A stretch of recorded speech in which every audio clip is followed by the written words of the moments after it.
Então vamos lá, gente. Marxista dá uma visão diferente sobre Olavo de Carvalho. Aquele rapaz do canal Orientação Marxista, ele foi numa deriva. Eu fiz um post no meu Twitter que deu uma repercussão muito grande e eu terminei sendo chamado de stalinista. Porque eu não concordava com partes do que ele falava aqui. Mas o pessoal do Twitter hoje em dia sabe interpretar alguma coisa? Não, não sabe, né? É bem difícil. O Twitter está muito difícil, não é um lugar de fazer debate, porque ali parece um UFC realizado com palavras. É uma coisa bem triste, para falar a verdade, né? Pô, esqueci a tampa da garrafa lá na cozinha. Então, vamos lá. Vamos lá que eu quero comentar algumas coisas aqui. Para todos, quem fala é o Lucas, o maior Robert desse programa. Minha pergunta ao Gustavo é a seguinte: ele já ouviu, já leu, já viu sobre? E se sim, o que ele acha das opiniões e do Isso, professor filósofo isso aí é verdade. Nenhuma rede social é boa para debate. Isso eu concordo plenamente com você. Olavo Meu Baralho? Um abraço. Tem história com o Olavo, né? A gente tá falando em off aqui que ele assistia É, teus vídeos, né? teve sim. O Olavo caiu na. Não sei lá eu como isso aconteceu, deve ter sido uma indicação aleatória do YouTube, ou alguém enviou, ele viu um vídeo meu onde eu fazia um react do Vila, né, o jornalista, Marco Antônio Vila, e ele, Se eu não me engano, esse vídeo dele falando sobre o Vila é bom, tá ligado? É até um vídeo em interessante. certo sentido, não que ele concordasse, mas ele gostou em certo sentido, falou, arrumaram os esquerdistas aí que estão fazendo um discurso distinto, né, do outro padrão que existe. Aí ele fez vários posts, começou a ver, tinha vídeos que eu criticava, inclusive. Passou lá uma semana, ele adorava, passou Se for o vídeo que eu tô pensando, né? uma semana fazendo post no Facebook a respeito dos vídeos do meu canal, né? Mas aí depois começou a bater, né? Sim, começou a bater, exato, claro. Eu acho até que eu dei print nessas coisas, não sei, não me lembro. Mas o Facebook dele é público no site dele. É, Então, eu, assim, teoricamente, eu não tenho nenhuma referência ao Olavo de Carvalho, obviamente. Mas eu acho que muitas pessoas o subestimam, porque ele é uma figura bastante inteligente. As coisas que ele defende Que tipo de inteligência? são extremamente superficiais. Só que ele tem algo que boa parte da intelectualidade no Brasil perdeu, que tem uma intelectualidade hoje que é cada vez mais de especialistas. Então a pessoa tem um domínio muito amplo sobre coisas muito particulares. E o resto ela não tem conhecimento quase que nenhum. E isso, inclusive, nas ciências humanas. Eu até entendo porque que a ciência natural é assim, mas nas ciências humanas isso é de morte. Ele ganhou uma vantagem no debate público. Tá, em partes eu concordo com isso, que sim, sim, as ciências humanas ficou algo extremamente setorizado, né? Uma pessoa que é especialista num tema, ela só é especialista naquilo, concordo que sim, isso é um problema dentro das ciências humanas, só que aí é preciso de uma vida para você estudar um monte de coisa. Uma vida para você estudar muita coisa, tá ligado? E entre pegar, estudar várias coisas e entender pouco de tudo, tem gente que opta por estudar uma única coisa e entender sobre aquilo, tá ligado? Mas aí também vai do processo de formação da pessoa. Se a pessoa fez uma boa graduação, se dedicou, leu os textos, entendeu? Procurou entender as bases teóricas, por exemplo, de um Weber, de um Marx. Aí você pega no campo da economia. O cara procurou entender um Smith, procurou entender um Ricardo, procurou entender o próprio Marx, né? E por aí vai. Mas eu acho que, tipo assim, o problema que ele aponta é existente, mas o problema não é do indivíduo. Isso é individualizar o problema. O problema é do sistema de ensino superior, né? Que ele é extremamente setorizado, que nem, por exemplo, você vai na maioria das faculdades federais, os prédios são muito setorizados, né? Inclusive de áreas que dialogam entre si. Por exemplo, na universidade onde eu estudo, o prédio de economia ele é extremamente afastado do prédio de ciências sociais. Aí você pode falar, ah não, Rodolfo, mas isso aí é só um espaçamento geográfico. Mas, gente, isso é proposital. O afastamento das disciplinas na própria geografia para elas não conversarem entre si. Você vê gente, por exemplo, da economia que nunca estudou história. tá? Você conhece gente da psicologia que lê muito pouco filosofia. Você conhece gente do direito que não lê filosofia.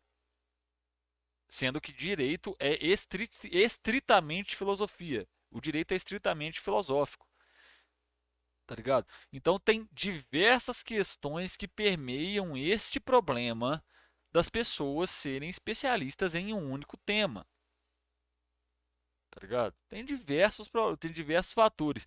Não é porque a pessoa quer individualizar o problema é errado. Porque ele tem um conhecimento muito superficial, mas sobre tudo.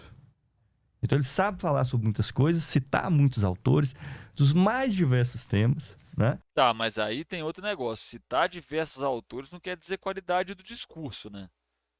Fazer discurso por fazer discurso qualquer um faz. O Olavo de Carvalho é real prova de que fazer discurso dá pra fazer. A parada é você realmente saber daquilo que você tá falando, tá ligado? Que envolve história, filosofia e etc. Então, para fazer o debate, ele conseguiu usar desses elementos para se pintar como fosse um cara intelectualmente muito diferenciado. Mas é um grande comunicador, é uma figura inteligente, mas absurdamente adepto de teorias conspiratórias, né? Tudo, no fundo, chegava a uma conclusão. Eu tenho uma opinião de que ele tinha uma coisa assim psicológica para ganhar audiência e fazer sucesso muito grande. A história dele mostra um pouco isso, né? Ele foi Tá, primeiro, vamos lá. Vamos deixar ele acabar de falar que eu tenho alguns pontos que eu quero destacar dessa fala dele. mudando de áreas, mudando de setor. Quando ele caiu na questão política, ele falou: aqui eu encaixei. E aqui eu vou. E que tem a inexplicável eleição de Bolsonaro e os novos discursos da direita brasileira sem ele. Concordo, isso aí tá muito certo. Tá muito certo. Essa parte ele acertou em cheio. Porque foi ele que. Pautou, né? Ele que pautou, ele Não, não é ele que pauta, mas ele vira o rosto dessa direita, né? O propagandista, né? Quase o Goebbels moderno dessa direita. Sim, isso é verdade. criou uma forma de discurso que não é invenção dele, que são de grupos dos Estados Unidos que já existiam desde os anos 70, mas que no Brasil era completamente desconhecido. Até a era da internet, os Estados Unidos não pautava intelectualmente o debate no Brasil. Quem pautava era a Europa e principalmente a França. Para o bem e para o mal. Tá? Isso não é Isso é verdade.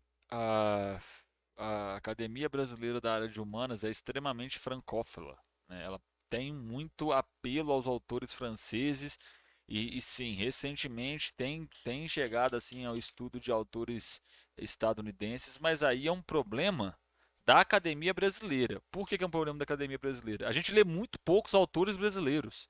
Gente, eu não estou mentindo para vocês.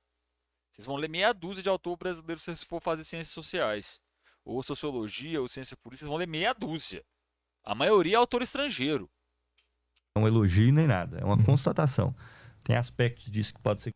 E aí, eu vou aproveitar até o gancho para comentar uma parada que ele fala, ele era um grande comunicador. Mas ele era um grande comunicador em que ponto?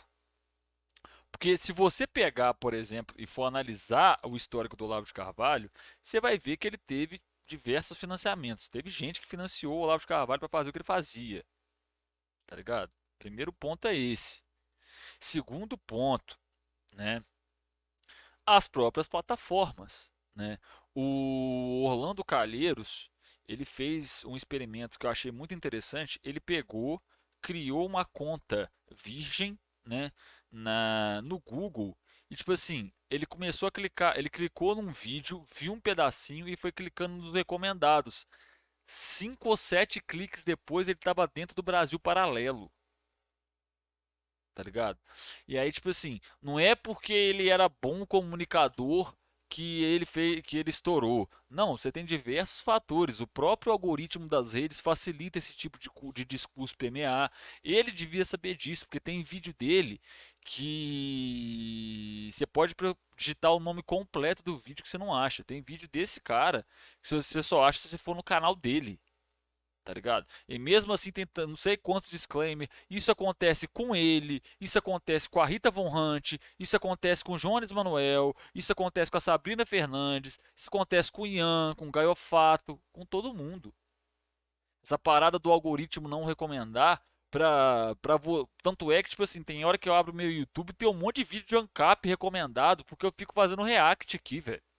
tá ligado? Na minha página inicial, quer ver, ó, vou fazer até um exercício. Vamos abrir aqui a página inicial do YouTube e vamos ver o que o YouTube me recomenda, tá ligado? Olha lá, cinema, vídeo dele que eu tô vendo agora, no caso, mas a maioria é videogame, tá vendo? Volta e meia, às vezes um Cauê Moura e o Felipe Duran que eu vejo, mas a maioria lá, tá vendo? No caso é porque eu assisto essa galera, mas se você pegar uma conta, vamos pegar aqui, vamos abrir uma aba anônima e vamos entrar no YouTube. Vamos ver o que o YouTube recomenda para pessoa que não tá usando o YouTube, vamos ver o que o YouTube recomenda, né? Olha lá, tá vendo? Não tem nada de política. Se eu te garanto, se eu for clicando de vídeo em vídeo, eu vou parar num lugar, num Brasil paralelo da vida, tá ligado? Quantos aqui, ó, aba anônima, quantos vídeos aqui é de canal de esquerda? Nenhum, tá ligado? Ah lá, professor Rock, você acha de uns relativistas babaca na front page do YouTube, tá ligado? Qual outro aqui que fala de política? Ricardo revela detalhes do caso Elisa Samúdio, tá ligado? Tem nada de que fala assim de política estritamente com viés de esquerda. Isso que eu abri uma aba anônima agora, tá ligado? Então, tipo assim, não é tão simples assim de você falar a ascensão do Olavo de Carvalho é por tal motivo por outro. Tem diversos fatores que vão influenciar na ascensão do Olavo de Carvalho. Não é tão simples quanto ele coloca. Tá ligado? Limitar a ascensão do Olavo de Carvalho a ele ser um bom comunicador, ao meu ver, é problemático. Ser considerado bons e outros muito ruins, mas a Europa é que pautava o debate intelectual no Brasil. Com a era das redes sociais, isso quebrou, né? E ele que publicizou, ele criou a forma de discurso dessa chamada nova direita no Brasil. Foi ele que criou isso aí, de fato. Eu até cheguei a escrever um artigo quando ele morreu, para quem quiser ver uma análise mais de fundo, se interessar. Eu não me lembro agora o nome, mas se vocês digitarem Gustavo Machado Olavo de Carvalho, deve cair, foi no site do meu partido, do PSTU, que saiu. Eu não me lembro agora o título que eu coloquei. Mas ali eu faço uma explicação do que eu penso sobre ele, as técnicas que ele utilizava para arrebanhar um grupo, que ele era muito eficaz nisso. Nesse sentido, ele tinha um comportamento de seita, de arrebanhar os adeptos fiéis mesmo. Se o cara não fosse um adepto fiel dele, ele botava para fora, de diversas formas, desmoralizava. Se usou de técnicas de comunicação para poder ganhar essas pessoas, era um grande comunicador e caiu no lugar certo na hora certa. No momento da crise do PT, ele já estava. Não, isso é verdade, tá ligado? Essa parte que o camarada falou aqui no chat é verdade. Essa galera despeja rios de dinheiro no YouTube. Um dos grupos que mais despeja dinheiro no YouTube é o Brasil Paralelo, atualmente, tá ligado? O Brasil Paralelo tem contato com os manda-chuva do Google, daí você tira a diferença. É exatamente, tá ligado? O Brasil Paralelo, só pra você ter uma ideia, né? Porque, tipo assim, com a morte do Olavo de Carvalho, quem vai tenta preencher a lacuna que ele deixa é o Brasil Paralelo, né? O Brasil Paralelo compra termos do Google, tá ligado? Se você digitar comunismo no Google, não duvido você cair na parada do Brasil Paralelo. Vamos fazer o teste aqui. Vou abrir uma aba anônima, google.com. Vamos lá. Comunismo. Vamos ver quais os primeiros recomendados. A Wikipédia, UOL, sindicatos, BBC, Politize, UOL, História do Mundo. Esse site já não é muito confiável, né? Vamos ver até onde vai aqui. Politize. Nunca ouvi falar desse site, tá? Vamos ver feminismo. Vamos fazer um teste. Feminismo. Papapá, papapá, papapá. Ah lá, Brasil Paralelo. Aqui, ó. Brasil Paralelo. Vamos ver qual. Vamos lá. 1, 2, 3, 4, 5, 6. O sétimo link é do Brasil Paralelo. Tá ligado? Eles compram termos para eles ficarem no topo do YouTube e as pessoas acessarem o conteúdo deles. Então você vai falar o quê? Que o Brasil Paralelo tem bons comunicadores ou é porque eles encheram o YouTube de dinheiro? Vou tentar desmilitarização que um camarada pediu aqui. Desmilitarização. Vamos pegar aqui. Desmilitarização. Vamos ver se aparece Brasil Paralelo. Segundo link. Brasil Paralelo. Eles compram os termos para a primeira pesquisa que você fizer cair no site deles. Segundo link do Brasil Paralelo. Tá ligado? E por aí vai. Então você pensa, o Brasil Paralelo tem bons comunicadores, tem bons agentes de mídia. Não, eles têm dinheiro. pra caralho, tá ligado? Então não, é aí que é a questão. Foi o post que eu fiz no Twitter, falando sobre o Olavo de Carvalho, né? Falando sobre o Olavo de Carvalho, muita gente atrelou a ele. E aí começaram a me chamar de stalinista, de vários istas. Ninguém sabe o tipo de leitura que eu faço, ninguém se preocupou em saber o que eu faço da vida, o tipo de coisa que eu estudo. Preocupou em me dar rótulos, né? E aí entra a questão, o Olavo de Carvalho ele deu certo porque ele tinha uma ótima retórica ou porque ele tinha dinheiro? O Brasil Paralelo se tornou tão grande porque eles têm ótimos comunicadores ou porque eles têm dinheiro, né? Vale lembrar que você pensa, por exemplo, empresas como o Google, o YouTube, Twitter, Instagram, as Big Techs, elas não se importam com o tipo de informação que você está veiculando. Você pagou, elas colocam, acabou. Tanto é que eu uso o Block, né, de vez em quando, e aí, tipo assim, porque às vezes eu vou ver um vídeo do Gaiofato, às vezes eu vou ver um corte do Ian, às vezes eu vou ver até qualquer conteúdo de qualquer marxista, você vai ter uma propaganda do Brasil Paralelo, tá ligado? Eles vão direto nos canais de esquerda e colocam propaganda. Eu já fui ver vídeo do Cauê Moura e tinha propaganda do Brasil Paralelo, tá ligado? Por aí você vê, os caras têm dinheiro. Não é porque eles têm bons comunicadores, eles têm dinheiro, gente. Essa é a realidade. Com o discurso e a plataforma toda montada para essas coisas ganharem vazão. Então tem um cenário social ali que facilitou a vazão disso aí, né? Mas Não, eu concordo, tem um cenário social. Essa parte sim eu concordo, mas qual que é o cenário social? Não é aí que está a questão, cara, porque não é só o Olavo de Carvalho que acende por pura capacidade dele. Tem todo um contexto social. Você pega ali, por exemplo, o antipetismo crescente ali desde 2014. Você pega, por exemplo, todo o trabalho de mídia que foi feito de ataque ao PT. Gente, peguem as capas da Veja de 2010 a 2018 que falam do Lula. Não tem uma capa da Veja que o Lula não é retratado de forma maquiavélica, de uma forma negativa, como uma pessoa ruim. Não tem uma vez, tá ligado? Uma vez. Então, tipo assim, você tem certas coisas que influenciam aqui e ali, mas não é tão simples assim. mas é isso, tá? É claro que tem teoria, ele divulgou coisas malucas, eu não nego isso. Por exemplo, tem livros que ele divulgou no Brasil, tese que ele defendia, como, por exemplo, Stalin criou conscientemente, de maneira premeditada, o nazismo e a Segunda Guerra Mundial. Ah, verdade. Ele falava Por que exemplo. que a União Soviética tinha financiado Hitler, né? Essa é a teoria, né? Puta, lembrei agora. Isso. É E verdade. pior que eu fui até atrás dos livros, né? Começou com um cara lá atrás, chamado Ernest Toppich, mas ele tem umas elaborações mais recentes. Não tem prova nenhuma. Não tem prova de nada. São coisas do tipo. De fato, Stalin admirava Hitler. Pela Começou.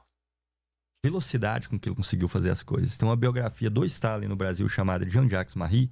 O autor chama Jean-Jacques Marie, chama Stalin. Não me lembro a editora. Que tem esses dados todos que foram abertos dos arquivos soviéticos nos anos 90. Né? Ele, de fato, admirava Hitler, porque Hitler chegou, assumiu o poder muito rapidamente e exterminou a exposição interna do nazismo em um ano. Tinha um grupo chamado do nazismo mais radical, que para alguns é a esquerda do nazismo, mas não vem ao caso, que era um grupo do RON, que eles foram exterminados com um ano de governo pelo Hitler, de dentro, uma depuração interna. Stalin falou, caramba, eu tô aqui convivendo com esses caras há mais de década e tá todo mundo vivo aí. A maioria nem preso tá. E não sem razão, poucos anos depois já tinham se iniciado os processos de depuração interna na União Soviética. Mas isso... Então eles usam esses trechos dessas falas do Stalin, né? O Stalin tem medo, ele passa a ter medo do Hitler, com razão, porque ele sabia da força da Alemanha estando ali do lado. Então ele entra em contato com Hitler quase todos os anos, para tentar estabelecer uma aliança. Mas aí já começou o tipo de coisa que eu acho que nem vale nem a pena debater, velho. O Hitler ignora até ter o tratado de Ribbentrop-Molotov na véspera da Segunda Guerra, quando Rússia e Alemanha fazem um tratado de não agressão. Né? E agora, isso não significa que o Stalin criou o Hitler conscientemente, o partido nazista foi financiado por ele. Isso tem prova de Não, nada. trotskista, né, velho? Trotskista. Como toda teoria da conspiração, você pega aspectos reais, outros aspectos reais completamente desconectados, e o que conecta tudo é a narrativa que você cria. Não tem evidência nenhuma que aponta para a sua narrativa. É ela que vincula todas as evidências. Eu lembro que a principal era que tudo era comunismo. Todo mundo era comunista e o comunismo já estava nas entranhas de tudo e tal. Eu lembro... Não, isso não, essa parada do Stalin financiar o Hitler é tão idiota. Se você pegar, por exemplo, os primeiros perseguidos pelo Partido Nazista foram os comunistas, tá ligado? E aí, tipo assim, esse ponto que ele falou tá certo até, da forma com qual se constrói a narrativa e tudo mais, mas eu tenho muitas ressalvas ao próprio partido dele, à própria organização dele, tá ligado? Ações da organização dele e entre outras coisas. Que isso era uma constante, né? Ainda que o nazismo tenha ganhado projeção só porque o Partido Comunista ganhou força enquanto anticomunismo, né? Os nazismos e fascismos, de um modo geral, sempre ganharam força onde o Partido Comunista estava forte, porque era oposição radical aquilo ali. Né? Exatamente. Aí, baseado no fato de que tem a palavra socialismo, né, no Partido Nacional Socialista, em coisas assim desse tipo, ou então baseado no fato de que Mussolini foi do Partido Socialista, então se pinça esses elementos específicos e se constrói um discurso a respeito disso, né? Ainda que, por exemplo, o grande teórico do fascismo foi Enrico Corradini, que era um conservador nacionalista italiano, mas que teve a sacada de falar: nós da direita temos que fazer movimento de massas. Não temos que nos ancorar só nas forças armadas e nos nossos grupelhos. Nós temos que ganhar a população para os nossos discursos. Né? E aí ele fala: já sei como vamos fazer isso. Vamos usar o vocabulário deles. Corradini. Então, eles usam proletário e burguesia. Como a gente é nacionalista, nós vamos criar nações proletárias e nações burguesas, onde a Itália é a nação proletária. Então, eles vão se apropriando de maneira oportunista do vocabulário. Tá entendendo? Eles falam: os caras já estão acostumados com esse vocabulário, porque hoje não é nem tão comum proletário, mas na época se difundiu bastante. Então, vamos usar nação proletária para falar dos interesses italianos. Então, se você for contra o governo italiano, você é contra a nação, né? Proletária. Então, sim, na medida que o movimento comunista, seja marxista ou não, começou a ganhar força. Isso é verdade mesmo, tá? Vejo bastante falando do trotskismo e tenho uma dúvida. Trotsky seria um Ciro do tempo do Marx? Ah, cara, eu não sei te falar se seria isso, tá ligado? Até porque eu não tenho tanto contato com a obra do Trotsky e tal, né? Mas ele tem certo. O Trotsky sim tem que ser lido. Por mais que você discorde do que ele fala, ele tem que ser lido. Assim como autores trotskistas. Tem autores trotskistas que acredito que tem boas contribuições, mas tem trotskista que eu acho que não vale a pena, tá ligado? Eu particularmente acho que não vale a pena, né? Agora o pessoal que tá vendo esse vídeo que não gosta de mim já pode me chamar de stalinista, tá? Sobretudo a partir da Revolução Russa, mas já a partir da Comuna, começou a se olhar com os olhos diferentes lá atrás. Esses movimentos começaram a ter a ideia de se apropriar dos movimentos de massa e de usar um vocabulário obscuro de maneira consciente, né? Tipo nacional-socialismo. Como assim? O nazismo é o socialismo nacional. Se é o socialismo nacional, não quebra com todos os aspectos do marxismo. Porque, se é nacional, não que os interesses nacionais não sejam importantes. Estou falando nesse sentido. Socialismo nacional não pode ser classe trabalhadora, porque ela não se define enquanto trabalhadora por ser dessa ou daquela nação. Então já não tem mais classe social dentro, tá? Isso aí tá certo mesmo, porque você abstrai a questão da classe proletária e transforma, e rebaixa aquilo na nacionalidade, tá ligado? Se tá localizado só num só país, não tem o capital como inimigo, como o nazifascismo nunca teve.